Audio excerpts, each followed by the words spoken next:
ተመልከቱ ይቺ ልጅ እንዴት እንደምትሆን ማለት ነው። ጥጋብ እኮ ካልጠገቡ አይሰበሩ ነው፣ ታልዘለሉ አይሰበሩም። ሰላማች እኔ ያለው ሳውዲ ሪያድ ውስጥ ነው። ሴትዮ ማለት የ5 ወር ደሞዜን ከልክላ ከቤት ውጭ ብላይ ውጭ ያለው እና ሳውዲ ውስጥ ያላችሁ እርዱኝ ማለት ነው። ምርራለኝ እውነት ሰው ወደ አይደለም ራሱ ማጥፋና ቢበጋ አድርሱልኝ በእውነት ከቤት ውጭ ብላ አስወጣች። እርዱኝ በገብርኤል። አሰላሙ አለይኩም ወራህመቱላሂ ወበረካቱ። ሰላም ቤተሰብ፣ እንግዲህ ላይክ እና ሰብስክራይብ እያደረጋችሁ ለምትከታተሉኝ ውድ ቤተሰቦቼ አላህ ሙሉ ጤናችሁን ይስጣችሁ። ከነቢ ሙሉ ቤተሰቦቻችሁ በሰላም ሀገራችን ሰርተን የምንቀላቀል ወደ ቤተሰቦቻችን ያደርገን። ከእንዲህ አይነት ከመጥፎ ሰዎች ከአሰሪዎች ጋር አላህ ይጠብቀን። እንግዲህ ግማሹ ሲያለቅስ፣ ግማሹ ሲስቅ፣ ግማሹ ሲቦርቅ ምን ልስራ ምን ልሁን ሲሉ ነው የምናያቸው ማለት ነው በየሚዲያ ላይ። የመጀመሪያዋ ልጅ አይታችኋል። እንግዲህ የመጀመሪያዋ ልጅ ምን ልሁን ብላ ነው እንግዲህ እናንተ ታውቃላችሁ። ይሄ ዱላም ማለት ይሄ የኩሽና እቃ መደርደሪያ ነው። እንዴት እንደቻላት እኔ ግራ ገብቶኛል። እንዴት እንደቻላት ማለት ነው። እንዴት ሳይገነጠል እንዴት አይነት ጠንካራ ነው ግን እሱ አይደለም። እኔ በሁለት እጄ ሙሉ አካሌን ልመዝንበትና በአንድ እጄ እንደዚህ ጎተት ተካረኩ ግንጥል ነው የሚለው። የእነሱ ደግሞ የተለየ ነው። አላቅም እንዴት እንደቻላት እና አሁን ወድቃ ከዛ ላይ ብትከሰከስ ብትወድቅ ብትሰበር ወገቧ ቢሰበር ራሷን ቢመታት በጀርባዋ ወገቧ እግሯ ቢሰበር የሆነ ነገር እጇ ቢሰበር የማን ያለህ ልትል ነው? አረ ጥጋብ! እውነት ይህን ጥጋባችሁን በልክ አድርጉት። ተው ጠገባችሁ። አንዳንድ ልጆች የሚያረጋችሁ ነው የሚያሳጣችሁ። ይገርማል እኮ እና ጥጋብ እንደዚህ ያደርጋል። ሌሎቻችሁ እህቶቼ ማለት ነው እሷን አይታችሁ እንደዛ እንዳትሆኑ ለማለት ነው ያመጣኋት። እንደዛ አይነት ነገር እንዳትሰሩ። ብትሰበሩ ስደት ላይ ከባድ ነው። የሰው እጅ ማየት፣ ሀገርን ብትገቡ የሰው እጅ ማየት ነው። ትሰበራላችሁ፣ ወገባችሁ በሽተኛ ይሆናል። እሷ እንግዲህ እንደዛ በወገቧ ትወርቃለች ወይንም በጭንቅላቷ ትቆማለች። ግን ጥልቢል ወይ በእጅና በእጇ ስታርፍ ክንዷ ይሰበራል ወይ እግሯ አይታወቅም። አላህ ጠብቋት ነው እንጂ። በዚህ ላይ ይሄንን አርጋችሁ ቪዲዮ ስትለቁ ቲክቶክ ላይ ቪዲዮ ስትለቁ አሰሪዎቻችሁ ያያሉ። አሁን ላይ ሚዲያ ላይ አያዩንም ብላችሁ እንዳትሰሩ። ያያሉ። ለምንድን ነው ቤቴ ውስጥ እንደዚህ የሚሰራው ነው የምትለው። በዚህ ላይ ሱሪ ለብሳ በያት ለብሳ እየተመነቃቀረች ስነ ስርዓት የሌላት። በዚህ ላይ ኢንተርኔት ቢገነጠል ቤት ድላቤስ ቢገነጠል የኩሽና እንትን ነው የምትለው። እና መዳሞቻችሁ አሰሪዎቻችሁ ይቆጣችኋል ማለት ነው። የሆነ ችግር ያደርሱባችኋል። ስለዚህ ተጠንቀቁ። የሁለተኛዋ ልጅ ደግሞ ራያድ ኤምባሲ ነኝ የምሰራው ድረሱልኝ እያለች ነው። ሰዎቹ አስወጥተው እንደ ጣሏት እየተናገረች ነው። እኔ የምላችሁ እህቶቼ ማለት ነው ልክ ስትመጡ 1 ወር አይከፍሏችሁም። እሺ 2ኛ ወር ሰርታችሁ የሁለተኛ ወሩ 2 ወር ሙሉ ሳይሰጧችሁ ሲቀሩ ገንዘባችሁን ለምንድን ነው ዝም የምትሉት? ሲጀመርም 1 ወር ሞላችሁ አይደለ? ልክ 1 ወር እንደሞላችሁ ብሬን ስጭኝ ለእናቴ ልልክ ነው፣ ልጅ ካላችሁ ለልጄ ልልክ ነው። እንደዛ እኮ እያልን ነው የምንቀበለው የሌለን ማለት ነው። እኔ አዲስ ስመጣ ምንድነው የምለው ለልጄ ልልክ ነው ብሩ በቃ ደሞዜን እቆጥራለሁ። ልጅ የለኝም በዛን ሰዓት ስመጣና ለልጄ ብር ልልክ ነው ብሩ ላኩልኝ ነው የምለው።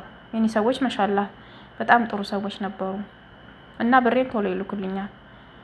በኋላ ላይ ደግሞ በ3 ወር ነው የምንልክልሽ አሉኝ። እሺ አልኩኝ። ያው ይልኩልኛል። አመኔታ ስወስድ በ3 ወር ይልኩልኝ ጀመሩ ማለት ነው።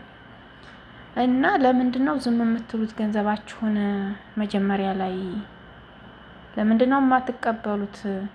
ከበኋላ ለቅሶ ማለት ነው። አሁን ላይ አሰሪዎች ምን እያደረጉ ነው? አሰርተው ሳይፈልጓችሁ ሲቀሩ ማለት ነው። ለምሳሌ ስራ ላትሰሩ ትችላላችሁ፣ ሳይፈልጓችሁ ስል ማለት ነው። ስራችሁ በስነ ስርዓት ላይሆን ይችላል። ንጽህና ሊጎላችሁ ይችላል።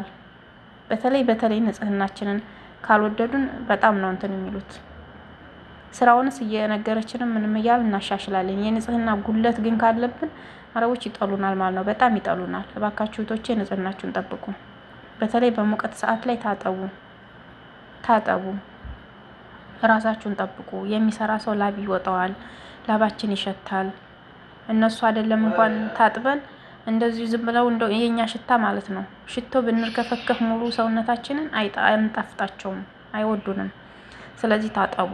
የውሃ ሽታ ሽተቱ ማለት ነው። ይሄ ሽቶ ምናምን ይሄ ቅባት ሽታ ያለው ምናምን ነገር አትቀቡ። ጸጉራችሁን ራሳችሁን ጠብቁ። ሽታ ያለው ነገር ምናምን አትቀቡ። ይሄ ዶዶራንት ሽታ ያለው ምናምን ነገር አይወዱም። ለእነሱ ደስ የሚላቸውን ነገር ነው የራሳቸው የሚጣፍጣቸው እንጂ እኛ እንጣፍጣቸውም።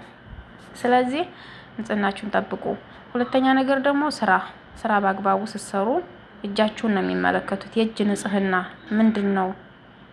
ምን ታደርጋለች? አሁን ላይ ካሜራ ቤታቸው ውስጥ አለ። ምንድን ነው የምትሰራው በእጇ? እንዴት ነው ትታጠባለች? እጇን ከሽንት ቤት ወጥታ ብዙ ነገሮች አሉ። ስራ ስትሰራ እንዴት ነው እጇን ታጥባ ነው ወይ ሽንኩርት የምትከፍፈው? ጸጉራችሁን ስተነካኩ ታዩ ይጠየፋሉ በጣም እንደዚህ ፊታችሁ ምናምን አፍንጫችሁ ምናምን ስትነካኩ ካዩ ይጠየፋሉ። በጣም ነው የሚጠየፉት። ስለዚህ ንጽህናችሁን ጠብቁ። ከዚያ በኋላ ስራችሁን ተኝታችሁ የምታረፍዱ ከሆነ ተኝታችሁ ሁልጊዜ እናንተ መቀስቀስ ካለባቸው በብዙ ጉዳይ ላይወዱን ይችላሉ፣ ላይፈልጉን ይችላሉ። እና ከዚያ ምን ያደርጋሉ? ያመጡበትን ከቢሮ ያመጡበትን ወይም ከሀገር ያመጡበት ገንዘብ የከፈሉትን ገንዘብ ያንን እስክንመልስላቸው ድረስ እንሰራለን ማለት ነው። ያንን ቆይ አሁን አልሰጥሽም አሁን አልሰጥም እያሉ ደሞዛችሁን ይይዛሉ። እናንተም ከዛሬ ነገ ስትሉ 5 ወር 6 ወር ወይም አመት ትሆናላችሁ ማለት ነው ሳትቀበሉ።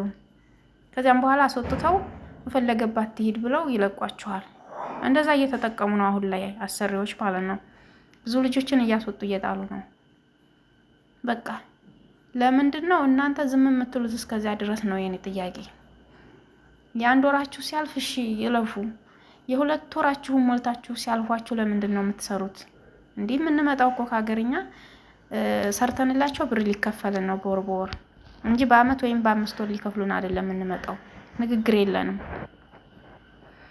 እና እህቶቼ እንደዚህ አይነት ጓደኞች ምናምን ካሏችሁ መከሯቸው። ለምንድን ነው ጉልበታቸው የሚበላው? ለማንም እንዴ የምታውቋቸው እንደዚህ ተጨቁነው የሚኖሩ ጓደኞች ምናምን ካሏችሁ ንገሯቸው። የ1 ወር የ2 ወር ከተበሉ በኋላ አይቀጥሉ።